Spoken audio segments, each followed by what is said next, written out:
So, but it won't show up on YouTube till noon, right? I think we are live now. Because I'm not seeing it on the YouTube side. Okay, maybe you're right then. Let me see. It's got a countdown on it for a minute. Then I guess you're right. Yeah. 10 waiting schedule. Okay. Yeah. I think people are waiting. I guess like StreamYard is going, but YouTube just doesn't show it until noon, I suppose. Yep. There we go. It looks like we're on here. Cool. Let's wait for people to trickle in a bit. Does it show who's on?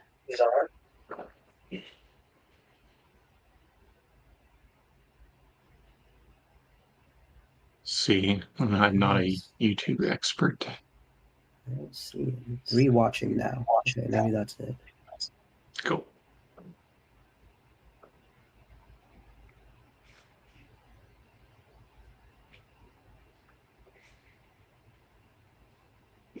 Probably give people like 5 minutes or so. Yeah, sounds good. This presentation definitely won't take an hour. It'll be like 30 or 40 minutes. So Okay. Okay, interesting. Sharon's saying I sound like an echo.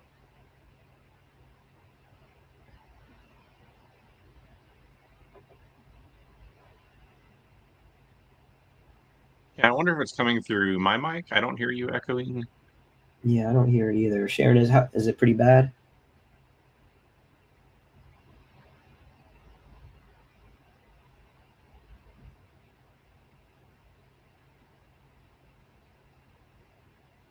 Okay, it sounds better, Sharon. Good afternoon. Okay, great. Thanks, Sharon. I'm muting my mic when you talk just in case. I don't know if that's what it is. Okay. Cool. Yeah, thanks for letting us know. Hey, Ahmed. I was gonna say just because I might be a software expert. I don't even know if I'm that. Does not mean I'm a tech expert. Yeah, I have a lot more respect for AV people here.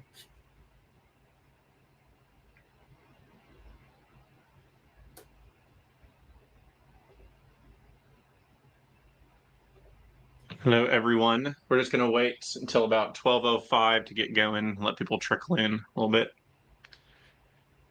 So this will be a lunch and learn session. It'll be about an hour, probably be a little under an hour total. You'll get a little bit of time back at the end.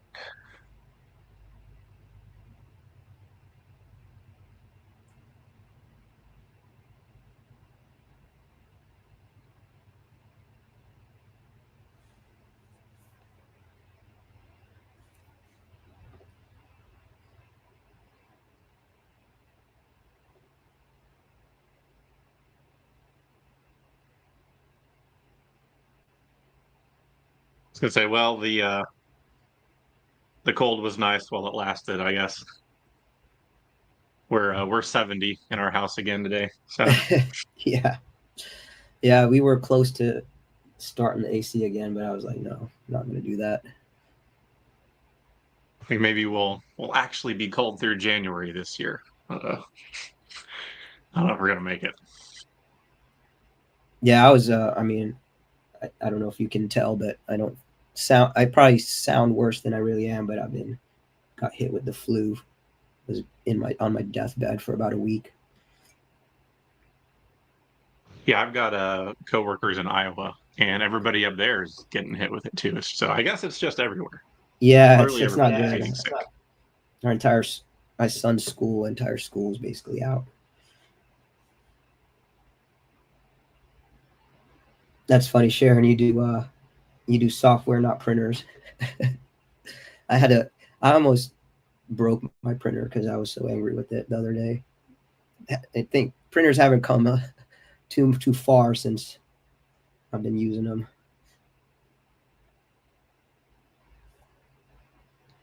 I think since we were younger, printers have probably gotten worse. Yeah, yeah, it's a good point. I was traveling over the holidays, and we went to a rental car place, and they still use the same like paper with the dots that feed in through the dot matrix stuff. It was like, hey, it works. That's kind of impressive. Yeah.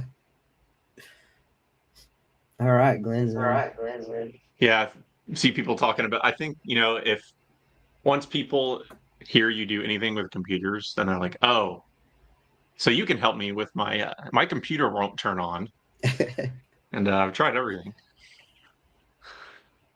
You Plug it you in. immediately become Tech support. the family tech support. Yeah.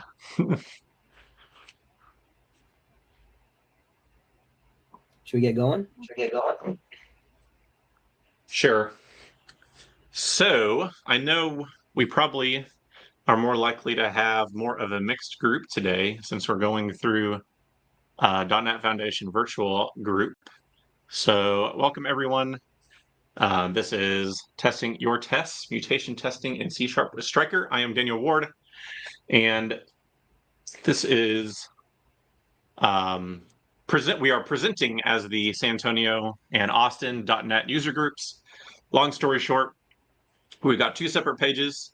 Many years ago, it was two separate groups. I'm going to mute Ashish real quick and then unmute him when so he can give his updates because people are saying he's echoing. But two separate groups, and now after COVID, we are effectively acting as one group. On the San Antonio side, if you are in that area, also encourage you to check out DevSA, devsanantonio.com. Really awesome for getting local tech scene events. And we also are piggybacking off of their Discord. So that's where our .NET channel is hanging out. We're hijacking them. So thank you for letting us hijack. And if you are here, you also probably know this month's presentation is going through the .NET Foundation, the .NET Virtual User Group. So thank you, .NET Foundation, .NET Virtual User Group, for letting us do that this month. You can go check it out here. And you can find a lot of other .NET events from all over the place happening. Before I get into it, I'm going to let myself and Ashish do any just local user group updates we have. I think the only one I have is that local Austin conference, DevOps Days Austin, is coming up in May. I've been to this a few times, and it's been awesome every time. The call for speakers is also currently open. If you're interested in that, I think their Ignite talks have like an 80% acceptance rate, something like that, if you're interested in getting started. And as always, I will put the feedback form and info links in the chat for people. So, Ashish, you have anything on your side? I'll mute you here. Covered. Oh, can you hear me? Maybe mute yourself, Daniel. Okay, yeah. So you covered the one event I had is DevOps Days. I'm going to be applying, so please, everyone else, great place to maybe test out a talk, as well as our .NET user group virtual events monthly. This is super informal. Jump in here. We really want to keep it local, not have to go searching for speakers. So please jump in and give us a talk. And then the other event on April 30th is the InnoTech Austin. It's an all-day tech conference downtown. Actually, they're moving it. I think it's at the AT&T Center this year. So that's another great one, and I'll post that in the link or post that in the comments. Last two things is we have on the Austin side, as well as San Antonio, feel free to follow us. We have a LinkedIn channel and a YouTube channel where we're posting these talks. Please subscribe and get some updates through there. And again, we'd love for other people to volunteer to give a talk in the near future. We have a pretty open schedule starting in April, so put yourself on a calendar and hold yourself accountable to presenting. So with that, Daniel, go ahead. Thank you. Cool. Yeah, absolutely. Thanks for calling that out. I forgot. Yeah, well, we are local groups, so ultimately we prefer local speakers, but we've had non-local too. I know we probably have people joining virtually today, so if you'd like to give a talk, we would love to have you.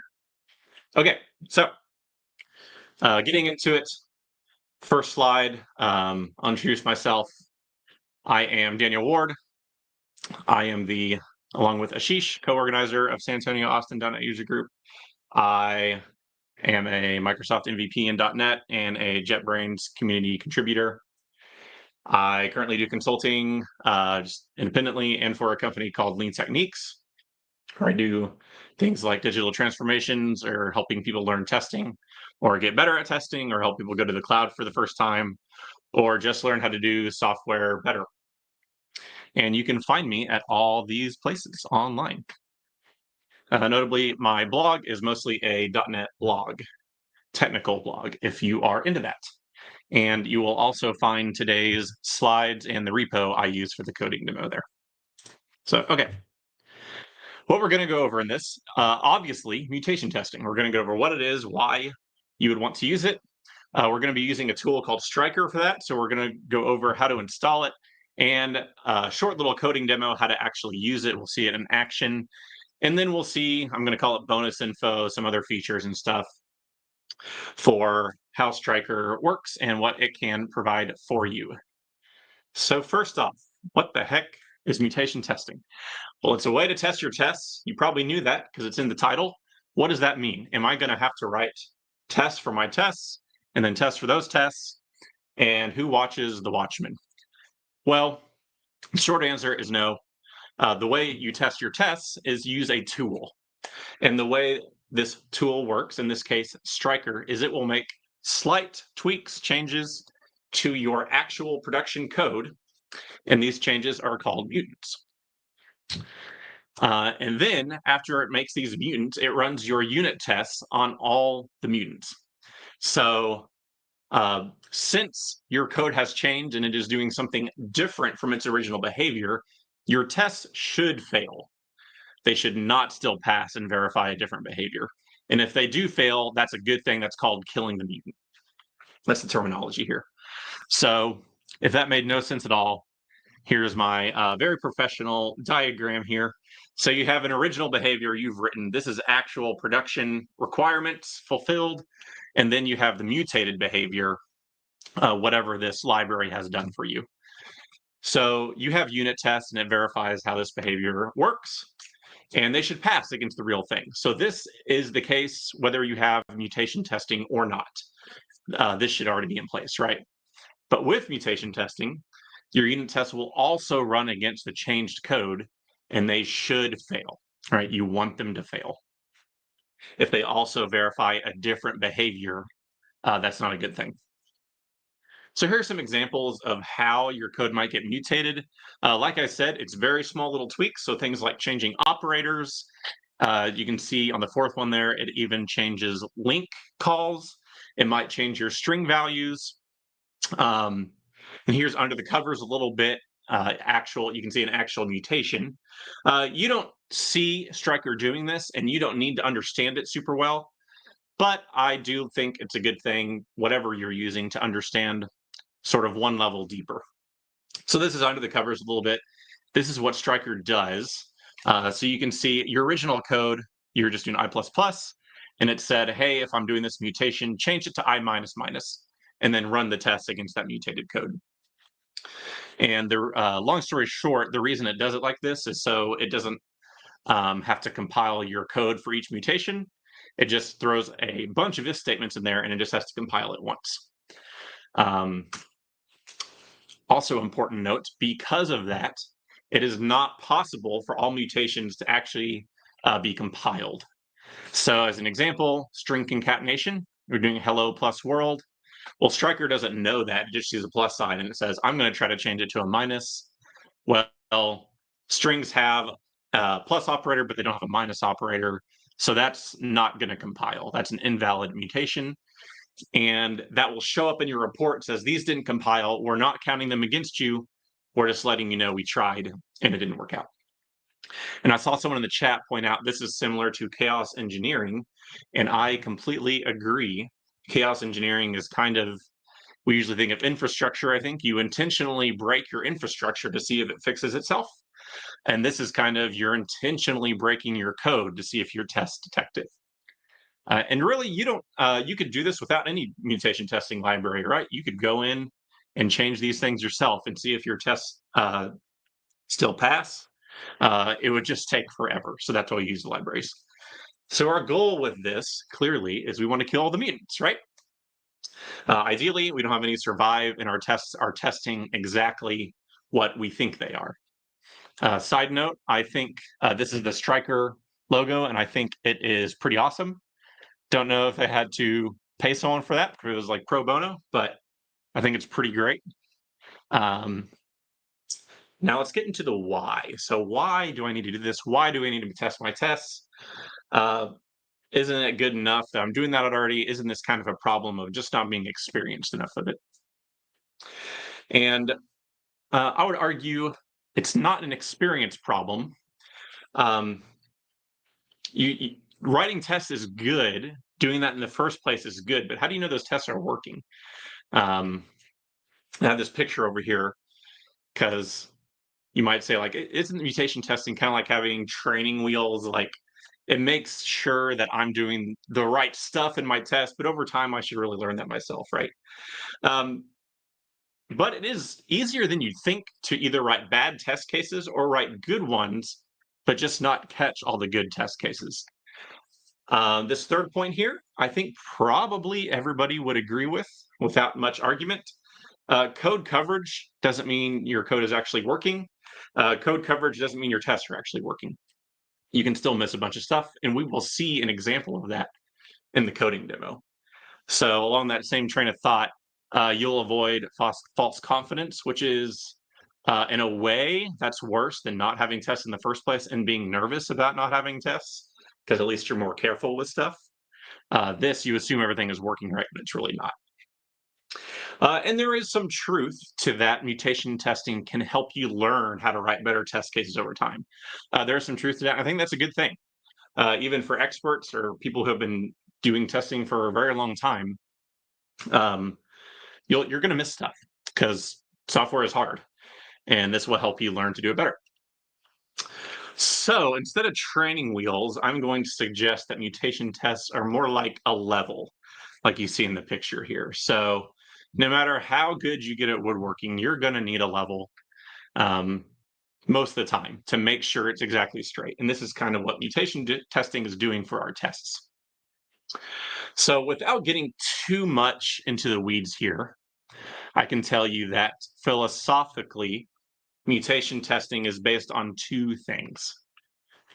This thing called the competent programmer hypothesis, which just says that competent programmers write programs that are close to being correct. Right? This, I don't think I'd have to make a big argument for most people in here for this one either. It's very easy to get close to correct, even if you're a good programmer. You might say, Daniel, the people I work with aren't even competent programmers to begin with. And sorry, I can't help you there. But maybe mutation testing, if you get to this point, can. And the second thing is called the coupling effect, which just means that a bunch of little mistakes can compound into new, bigger mistakes. So these two things together is kind of the basis for mutation testing and the benefits we get out of it. Okay, finally, getting to the actual library we're going to see and use. Stryker with a Y. If there are any Marvel savvy people here, they might know what this is from, but this quote at the bottom is actually on the Stryker docs. And William Stryker is a villain in X-Men, and he wants to kill the mutants, right? So that's where it comes from. And he says, well, mutants serve their purpose as long as they can be controlled.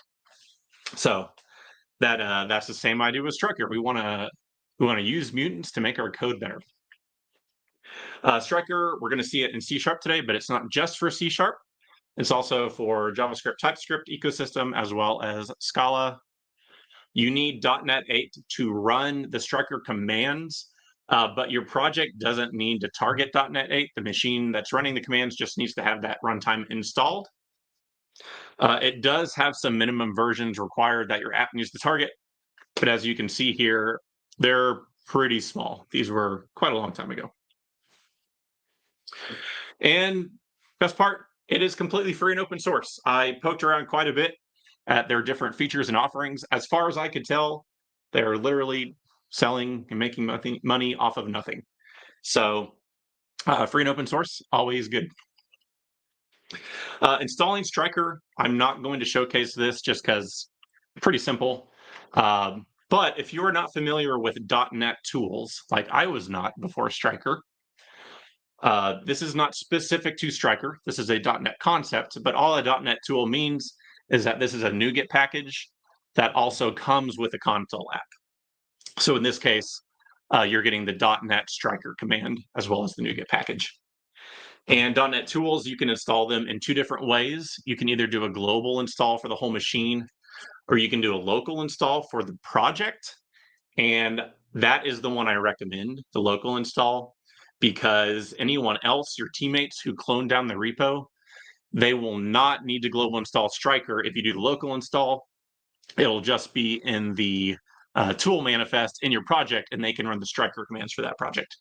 And it'll also work better for your pipeline. Okay, let's get to the meat of it here. Let's actually see Stryker in action a little bit, how to do mutation testing. So real quick, the reason you see elves everywhere is because I originally wrote this demo for a Christmas related blog. And I said, I really liked that theme, and it's still January. It's January 30th. Dang it. So I'm counting that. It's still within holiday boundaries, barely. So we're sticking with the elves. Now, for the example code here, it's almost too simple, but it will do a good job of showcasing Stryker. So we have some very simple code here that is definitely not a calculator. It is an ELF calculator. That's very different. So here we're just taking two elves, adding them together. Here we're checking, we've taken an IEnumerable of them and we call last and just check, hey, is this one even? Is the last one even? And then add stringy elves. Now we've got stringy elves in the mix.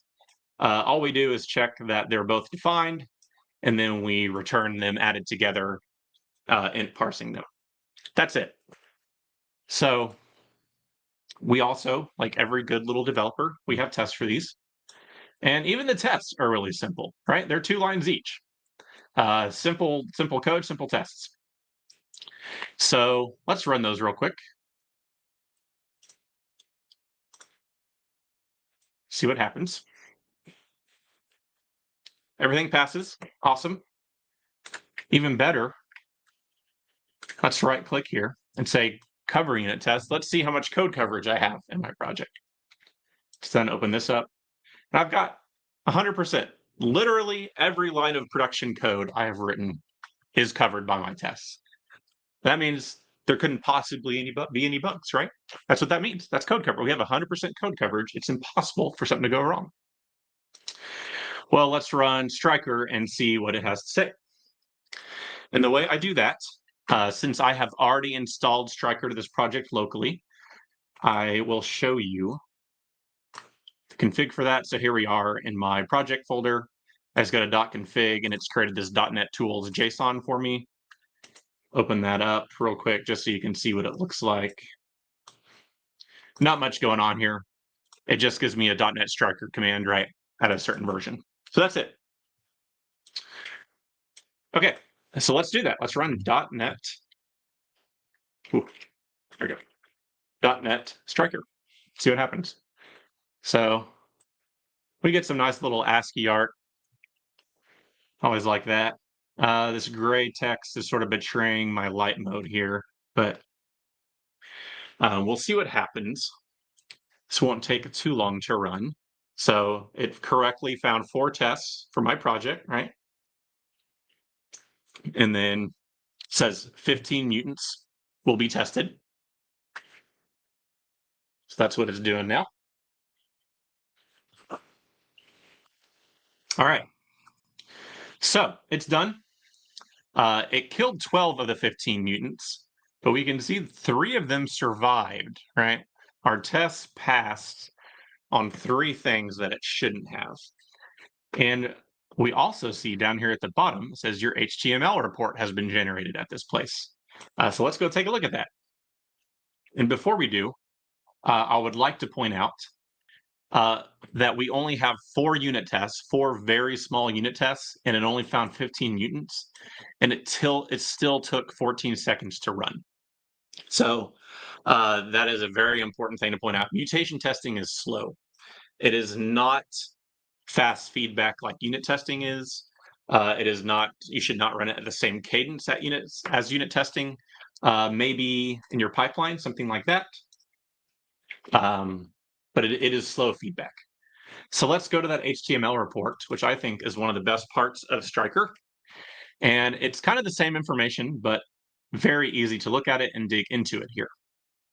So same information, we can see it killed 12, 3 survived. It made 4 that it thought were worth ignoring for whatever reason. Here's those compiler errors we talked about before, which we didn't have any of. And it said we only have 1 class, but it breaks it down by class here. So let's go into that ELF calculator. We can click on it, and it tells us where the failures were. And we can click on each one of these to see why. So let's click on this first one, and we can see it was arithmetic mutation, and it changed it from plus to minus. But the test still passed. Obviously, plus and minus are literally opposite operations. My test should not still pass on that, but it did. So let's see why. And the reason here is because I've chosen not awesome test case for this one. I've chosen 1 and 0. And that's going to be the same result whether I'm doing plus or minus, right? 1 plus 0 and 1 minus 0 are both 1. So that's why. So if I just change it to something like this, that's a better test case, right? So let's make sure he still passes, first of all. And he does.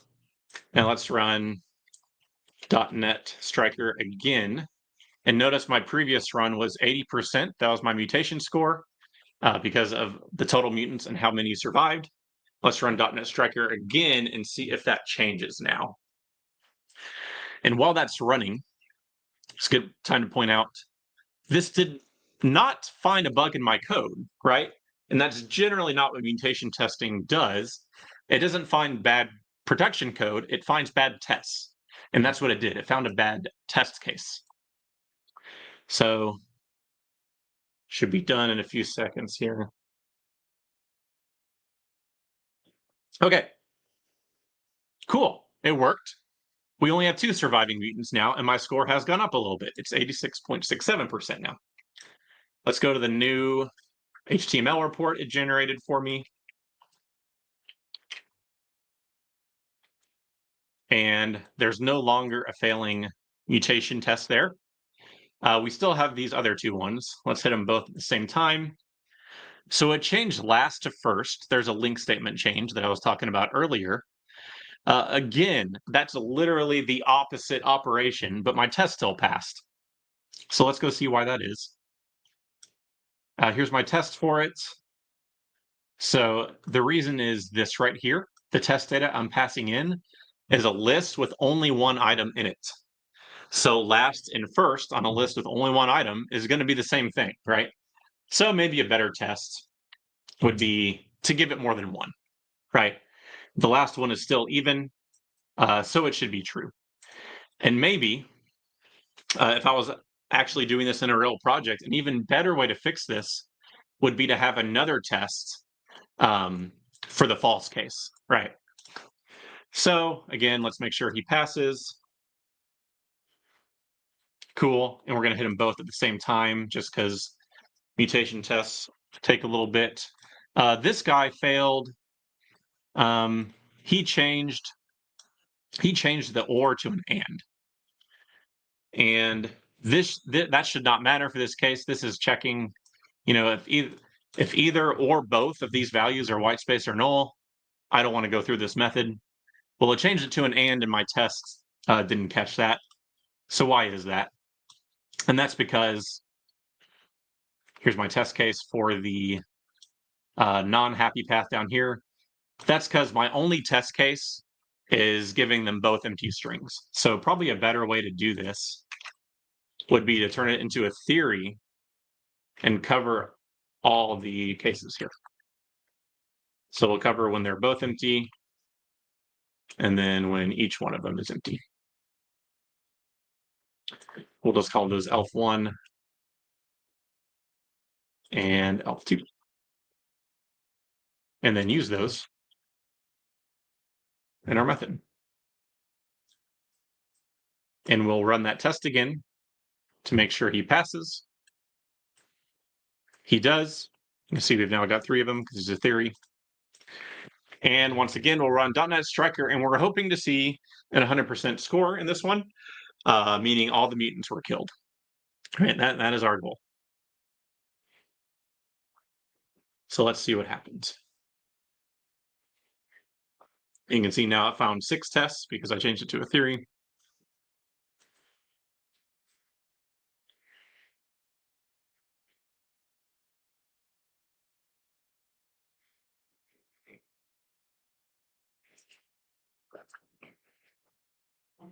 All right, and we did. We killed all the mutants. Got a 100% score. 0 mutants survived. And notice through all the changes, again, we did not change the production code once. All we did really was improve the quality of our tests, right? We made the test like a little bit smaller case, a little more specific to the actual production, what the actual production code is doing. And the tests are better for that, right? Okay, and that's really it. Stryker, as a tool, is not that hard to use. The hard part really is deciding how to fix your tests, right? How you're going to be doing that. But Stryker itself, pretty easy and straightforward, in my opinion. Now back to going to finish up our presentation with a little bit more features that you might want to know about Stryker, such as how the heck do I use this in a deployment pipeline, right? This is cool to use locally, but like I said, you probably don't want to be running this on every commit.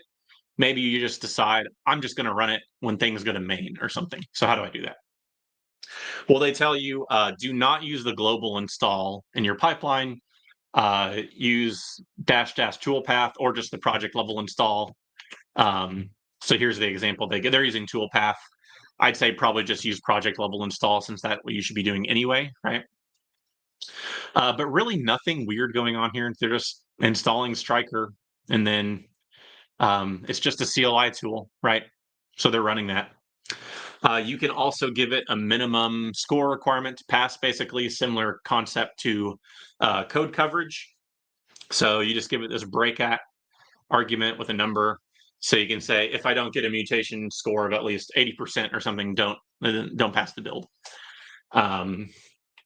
So that's something to decide as a team, right? And you might even say, we're never going to break the build.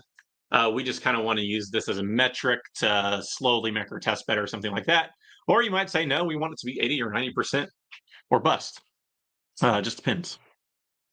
It's got some different reporters. We did see 2 of those in the coding demo. The HTML one we saw, obviously, but also the one in the CLI. If we go back here, this is another reporter called the progress reporter because it's got a progress bar. And it still does tell you, it killed 15, survived 0, things like that. So those are the 2 reporters we saw, but there are other ones.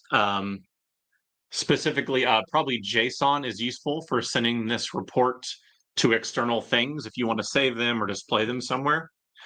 And in that vein, there is one more called the dashboard reporter. This one is pretty cool. This is just a free service they provide you.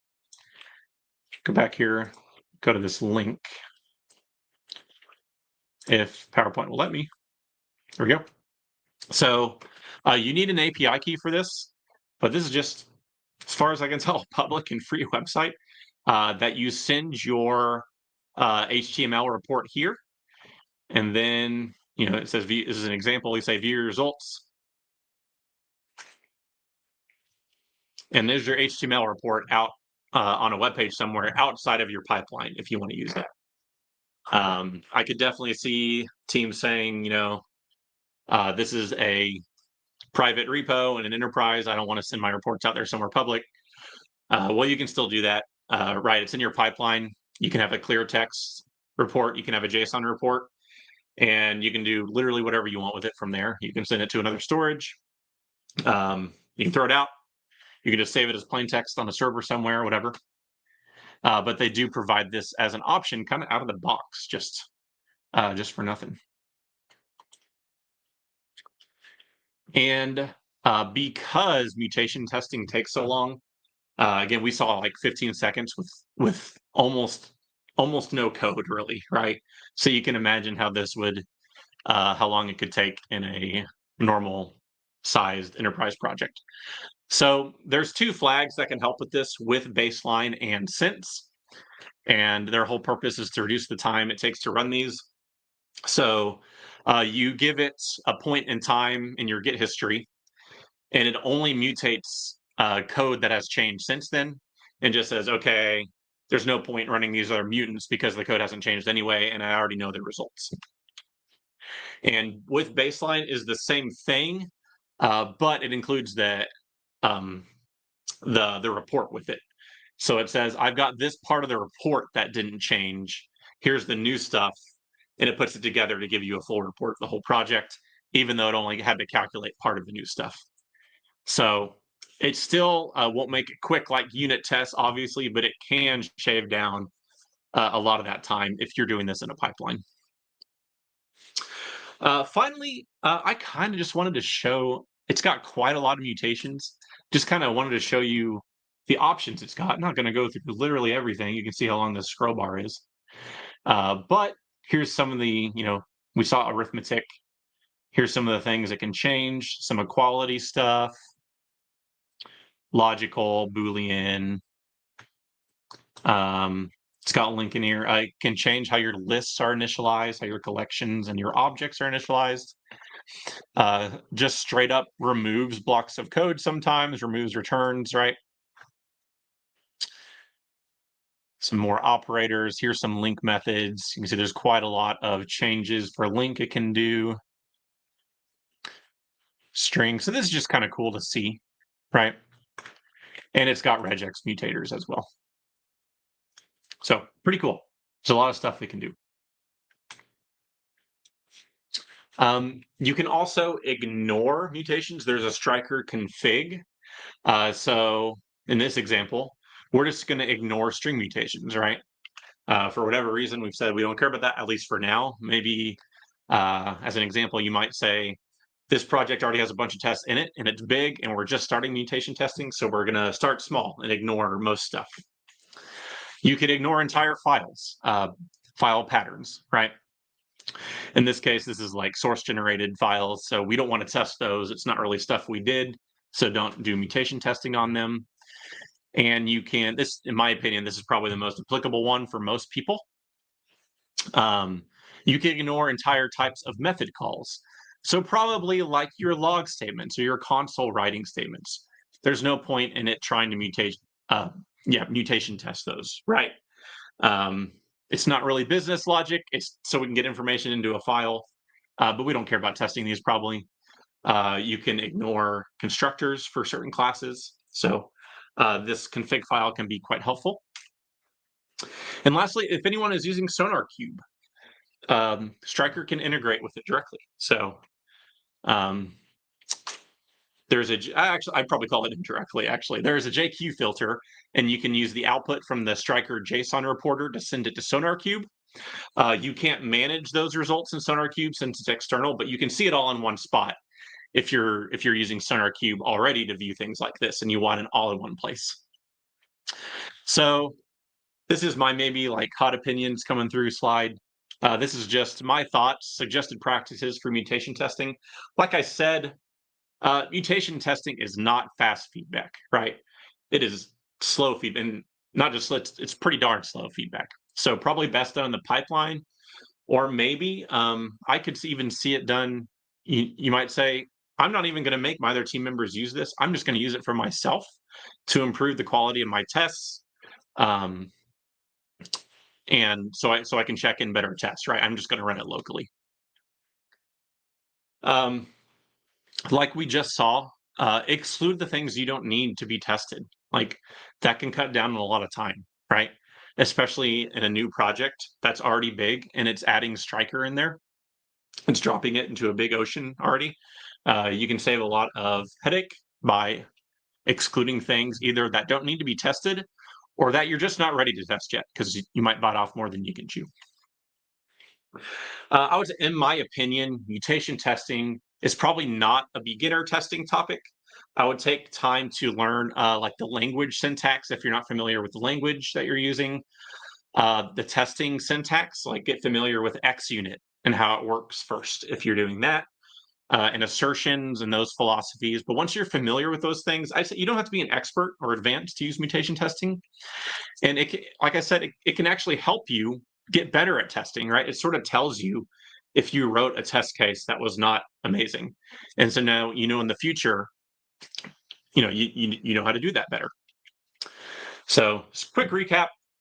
We saw mutation testing, kind of the philosophy of what it is and why you would want to do it. And we saw specifically doing that with Stryker, installing it. We saw a coding demo demonstrating it with some very festive little elves. Got some advice about using Stryker in a pipeline and just sort of a bunch of little other features that it offers you, the different mutations it can do, ignoring stuff, reporters, things like that. And that's it for the presentation. Again, you can find me online at all these places. If you want to see the slides or the repo I use for this, that's also up on my blog, daninacan.com. I'm going to open it up for questions now, so just throw those in the chat if you have any. But also, I want to shout out again, if you are interested in talking for the San Antonio or Austin.NET user group, please email Ashish or I. We would love to have you, both local and not. So thank you. Yeah. I see someone saying in the chat, mutation testing can be CPU intensive. Totally agree. So you might want to schedule it or schedule it at certain times for sharing resources. Yeah, totally makes sense. So I don't know if Ashish, you have anything else as well. But if there are no questions, then we can say, is Writer better than Visual Studio? I'm not qualified to comment on that since I'm both a JetBrains community contributor and a Microsoft MVP. My honest thought is I think they're both good. I feel like there's always kind of a war going on between them. I honestly really do like both of them. I've used both for extended periods of time. I never super felt either one of them was lacking in any really important feature. So I say try both of them for a little bit to see what you like better. I think if you're using C#, they're both way better than VS Code. I'll say that.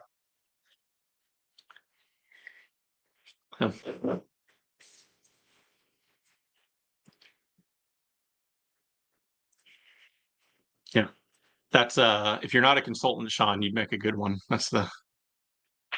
That is the consulting answer. It depends. Cool.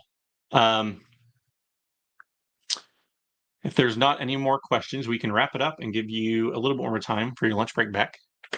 But thank you for coming out, everyone who's local and not, everyone who's joining virtually. So, yeah. See y'all next month for our group.